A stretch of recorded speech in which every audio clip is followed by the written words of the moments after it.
इन तीनों वर्ड्स को ध्यान से देखिए, could, would और should।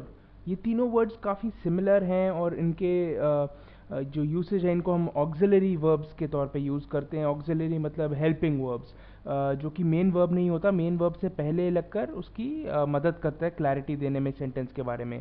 जैसे अगर हम बोलें I could eat this, I would eat this, या फिर आई शुड ईट दिस। अब तीनों यूज़ हो सकते हैं, तीनों का अपना अलग मतलब बनता है। थोड़ा हल्का बहुत ही सटल फ़र्क होता है। सटल का मतलब होता है बिल्कुल हल्का, थोड़ा सा फ़र्क होता है इन सब में, लेकिन उससे पूरा सेंटेंस का मतलब बदल जाता है। तो इनके हम लोग इस वीडियो में पढ़ेंगे फंक्शंस जो कि डिटरमिन करते हैं कि इनका यूसेज कैसा हो। तो इन सब के कॉमन फंक्शंस के बारे में पढ़ेंगे। पहले तो ये देखते हैं, ये कैन, विल और शैल, इन तीनों वर्ब्स के पास्ट फॉर्म्स हैं। कई बारी प्रेजेंट फॉर्म में भी यूज़ होते हैं। जैसे इन वर्ड्स में आप बता नहीं पाएंगे कि इनको आप प्रेजेंट टेंस में यूज़ करें या पास्ट टेंस में यूज़ करें। तो ये हम अगर पहले इनके फंक्शन समझेंगे इन तीनों वर्ड्स के, कुड, वुड और शुड के, तो हमें और क्लैरिटी मिलेगी। मैंने थोड़ा डिफरेंट कलर कर रखा है सो दैट इसमें आपको डिफ्रेंशिएट हो किसके फंक्शंस कैसे यूज़ है। सबसे पहले हम वुड के बारे में पढ़ेंगे। तो पहले वुड के बारे में पढ़ते हैं। वुड हम क्वेश्चंस पूछने के लिए भी यूज़ करते हैं। Would you like to see the doctor, इसका मतलब जनरली आप पूछना चाह रहे हैं क्या तुम डॉक्टर से मिलना चाहोगे, do you want to see the doctor. तो उसके लिए आप ऐसे पूछ सकते हैं, would you like to see the doctor. Secondly हम वुड को यूज़ करते हैं who, what, when, where, why और हाउ के साथ। How would he react, what would she do, इस तरह हम why would he do it, when would he want to see, where would he like to meet। तो ये सारे जो who, what, when वाले शब्द हैं, where, WH वाले, इनके साथ would का इस्तेमाल होता है। और third, to make polite request. Polite request से मतलब आप फॉर्मली बात कर रहे हैं, लेकिन थोड़ा इनफॉर्मल भी कह रहे हैं, पोलाइटली आप बता रहे हैं। आप कह रहे हैं I would like more salad please. जैसे अगर आपसे किसी ने पूछा आप चाय और लेंगे, आप बोलेंगे yes I would like more tea, thank you, आप और चाय पीना चाहेंगे, तो तब आप वुड का इस्तेमाल करेंगे।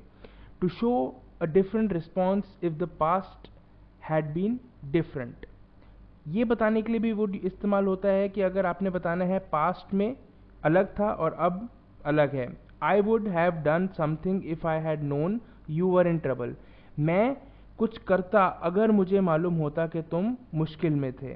तो बेसिकली आपने क्या करा, आपने बताया कि अगर पास्ट में डिफरेंट हो सकता था, अगर आपको पता था, तब उसके लिए हम वुड का इस्तेमाल करते हैं। वैसे ही to explain an outcome to a hypothetical situation. Hypothetical situation होती है जैसे आप अज्यूम कर रहे हैं कि अगर ऐसा हो तो मैं क्या करूंगा, तब आप वुड का इस्तेमाल बिल्कुल करते हैं। Were I to win $1 million, I would go on a world cruise. अगर मैं $1 million जीतूं तो मैं एक वर्ल्ड क्रूज पे घूमने के लिए जाना चाहूंगा। तो इस तरीके से आप हाइपोथेटिकल सिचुएशंस में वुड का इस्तेमाल करते हैं। आप ध्यान दीजिए, वर आई लिखा है, राइट, वर आई, ये एक क्वेश्चन का फॉर्म बनाने में आप वर को आई से पहले, वर्ब को पहले यूज करेंगे। ओके। सिक्स्थ, हम to show habitual past action, the dog would howl whenever its owner would leave it alone at home.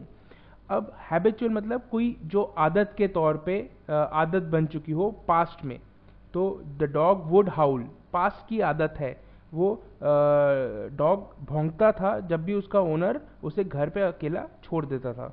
तो ये आप पास्ट में एक हैबिट के बारे में बता रहे हैं, तब आप वुड का इस्तेमाल करेंगे। इसी तरह ध्यान दे, to show preference between two choices used with rather और सूनर। तो आप कहना चाहते हैं कि मैं इस एक काम करने के बजाय दूसरा काम करना चाहूँगा, तो आप तब वुड का इस्तेमाल करते हैं और उसके आगे रादर या सूनर का इस्तेमाल करते हैं। तो आप कैसे कहेंगे, I would rather face the punishment than lie and escape it. इसका मतलब क्या हुआ, मैं भला मैं चुप रहकर पनिशमेंट को एस्केप नहीं करना चाहता, मैं इससे बेहतर है कि मैं पनिशमेंट फेस करूं। तो ये आप इस ऐसी सिचुएशंस में भी आप वुड का इस्तेमाल करेंगे। फिर टू शो इंटेंशन शो करने के लिए कि आप क्या करना चाहते हैं, आपका मन क्या कहता है। He said he would do it, आप कह रहे हैं उसने कहा कि वो करेगा, उसका मन है करने का, तो आप इंटेंशन शो करने के लिए इस्तेमाल करेंगे। तो एक बार दोबारा देखते हैं वुड किन किन जगहों पे हम यूज़ करेंगे। पहला हमने देखा क्वेश्चंस बनाने के लिए यूज़ करेंगे क्वेश्चंस। सेकेंडली हमने देखा who, what, when, where, why, इन शब्दों के आगे वुड का इस्तेमाल होगा। अगेन पोलाइट रिक्वेस्ट करने के लिए, रिक्वेस्ट करना है हमें अगर किसी को। और फिर अगर हमें पास्ट के बारे में बताना है कि अगर पास्ट में कुछ और था तब बताना है हमने, वुड का इस्तेमाल कर सकते हैं। फिर हाइपोथेटिकल सिचुएशन, अगर फ्यूचर में या कभी आप बताना चाहते हैं अगर ऐसी सिचुएशन कोई आए तो आप कैसे बिहेव करोगे, तब आप वुड का इस्तेमाल कर सकते हैं। फिर पास्ट में हैबिट, अगर कोई किसी की हैबिट बताना चाहते हैं पास्ट की, पास्ट एक्शन की, तो आप वुड का इस्तेमाल करेंगे। और प्रेफरेंस शो करना है टू चॉइसेस के, कोई भी चॉइस है आपके पास जिसमें आप एक कर सकते हैं दूसरे के ऊपर, तो आप वुड का इस्तेमाल करेंगे। यहाँ पे आप रादर और सूनर का भी इस्तेमाल करेंगे वुड के साथ। फिर इंटेंशन शो करने के लिए he said he would do it. तो ये बेसिकली आपको वुड को यूज करते समय इन पॉइंट्स का ध्यान रखना है।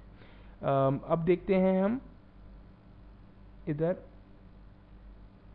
शुड के बारे में। तो शुड में बेसिकली हमें 4 चीज़ों का ध्यान रखना है। अगेन आस्क क्वेश्चंस जब हमें पूछने हैं, हम इन कुड को भी यूज़ कर सकते हैं, शुड को भी यूज़ कर सकते हैं हम, लेकिन जनरली इंटरचेंजेबल है with ought in such cases.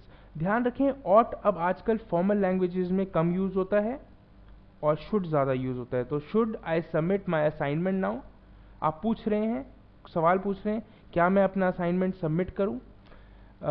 Obligation show करने के लिए कि कोई चीज़ आपको ज़रूरी है, आपको करनी ही है। ऑब्लिगेशन एक ऐसी एक्टिविटी है जो आपको करनी है, पर फोर्स करनी, पर किसी की वजह से या किसी सर्कमस्टांसेस आपको करनी है, एक ऑब्लिगेशन है, आप पे ज़रूरत है कि आपको करना है। तो आप you should brush your teeth twice a day. अब ये एक हमारे को हेल्थ रीजंस के लिए बताया जाता है कि हमें अपने दांत ब्रश करने हैं दिन में 2 बारी। तो it is an obligation, we have to do it, it is something that has been told to us and we have to just comply and we have to do it. So this is where we are going to use should. इसी तरह से third हम लोग express करते हैं अगर कोई hypothetical situation, should you wish to do you may. इसका क्या मतलब हुआ, अगर तुम्हारा मन करे ऐसा करने को तुम कर सकते हो, इसलिए आप हाइपोथेटिकल सिचुएशन में शुड का भी इस्तेमाल कर सकते हो। ऑब्लिगेशन मैंने कहा आप ऑब्लिगेशन में भी करते हैं और अगेन क्वेश्चंस बनाने में।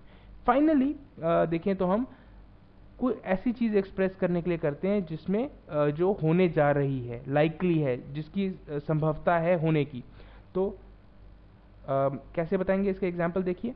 If you take the highway you should be there in 2 hours. अगर आप हाईवे लेते हैं तो आप 2 घंटे में पहुंच जाने चाहिए जहां पे भी आप जाना चाहते हैं। तो बेसिकली आप कुछ ऐसा बता रहे हैं, यूज़ कर रहे हैं जिसमें आपको लगता है कि काम हो जाना चाहिए, तब आप शुड का इस्तेमाल करेंगे। तो बेसिकली शुड को यूज़ करते हुए आप इन 4 चीज़ों पे ध्यान देंगे।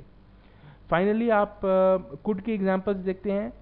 कुड हम इन 4 फंक्शंस में यूज़ करते हैं as the past tense of can. Can जो शब्द है उसके पास्ट टेंस में, कैन हमेशा अबिलिटी से होता है, कैन अबिलिटी से होता है यूज़। आप अबिलिटी से रिकग्नाइज करो, तो आपकी अबिलिटी अगर आप पास्ट टेंस में उसके बारे में कह रहे हैं, पास्ट टेंस में there was a time when I could run a mile without breaking a sweat. इस पूरे सेंटेंस का मतलब क्या हुआ कि एक ऐसा टाइम था, वक्त था जब मैं 1 माइल भाग सकता था और मुझे बिल्कुल महसूस नहीं होता था। ब्रेकिंग अ स्वेट एक मुहावरा है, कहने का मतलब कि मेरे को महसूस ही नहीं होता था, मेरे को बिल्कुल मेहनत नहीं करनी पड़ती थी। तो आप कुड यूज़ करने से यहाँ बता रहे हैं कि ऐसा एक टाइम था, अब नहीं है। ऐसा एक टाइम था जब आपको ऐसा ये काम करने में मेहनत नहीं लगती थी। So you are trying to suggest that now it is difficult, but there was a time when it was not. So when we want to show the past tense of can, we use could. And again, to ask questions, could can also be used to ask questions. Could I submit my assignment now? Again, to ask questions we can use either of the three helping words, could, would and should. To show possibility, could is very useful when we want to show possibility. अगर कोई हम बताना चाहते हैं कि ऐसी चीज़ हो सकती है, you could do a lot better, आप possible बता रहे हो कि ऐसा हो सकता है, आप और अच्छा कर सकते हैं. So then if you have to show possibility, it's always nice if you could use could here. Fourth, to express tentativeness और politeness. आप किसी को रूड नहीं होना चाहते और आप आराम से बताना चाहते हैं, तो आप बताएंगे I could be wrong. You know, आप बताने की कोशिश कर रहे हैं कि मैं सही भी हो सकता हूँ, गलत भी हो सकता हूँ. आप टेंटेटिव का मतलब होता है आप उतने यकीन से नहीं कह रहे, टेंटेटिव हैं, ठीक है. तो आप उसको उस स्टेट में भी आप कुड का इस्तेमाल कर सकते हैं. तो बेसिकली कुड को यूज़ करते समय हमें इन चार चीज़ों का ध्यान रखना है. तो इस वीडियो में हमने देखा कुड के फंक्शंस, वुड के फंक्शंस और शुड के फंक्शंस. ये तीनों ही हेल्पिंग वर्ड्स हैं जिनको यूज़ करते समय हमें इन फंक्शंस का ध्यान रखना चाहिए. तो इस वीडियो में इतना ही है.